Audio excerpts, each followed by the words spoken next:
നിർത്ത് നിർത്ത് നിർത്ത് നിർത്ത്. സൈഡാക്കി സൈഡാക്കി. എന്താണത്?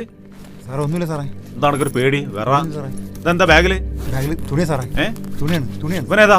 എനിക്ക് പരിചയമുണ്ട് സാറേ. എങ്ങനെ വരൂ? കണ്ടുപിടിച്ചിട്ടുണ്ട്. ഒന്നിങ്ങ് വരൂ. ഒരു പരിശോധനയാണേ. തുണിയാണ് സാറേ. ബാഗിലെന്താ? ബാഗിലൊന്നുമില്ല. എത്ര ക്ലാസ്സിലാ?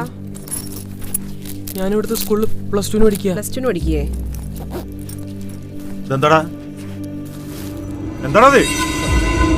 ഇത് നോക്കിയേ. എന്താ തോന്നണേ? എന്താണത്? കഞ്ചാവ് സാറേ. രണ്ടാൾ കയറി വണ്ടിയില്. സാറേ ഇയാളറിയില്ല. ഞാൻ അവിടെ സ്കൂളിന്റെ അവിടെ ലിഫ്റ്റ് കയറിയതാ. ഒരു പേര് അറിയാത്ത ബാഗിൽ ചാടി കയറുമ്പോ ആലോചിക്കണം. കയറി വണ്ടിയില്. സാറേ അവിടെ CCTV നോക്കിയത് ഇയാളറിയില്ല സാറേ. CCTV ഒക്കെ നമുക്ക് നോക്കാം. വണ്ടി കയറണ്ടു. കേറ്. പ്രിയമുള്ള കുട്ടികളെ, നിങ്ങൾ കയറുന്ന വാഹനം ആരുടേതാണ്? പരിചയമില്ലാത്ത ആളുകളാണ്. അവർക്ക് നഷ്ടപ്പെടാനൊന്നുമില്ല. നിങ്ങൾക്കോ? സഹായത്തിന് വിളിക്കാൻ മറക്കേണ്ട. കൂടെയുണ്ട് കേരള എക്സൈസ്.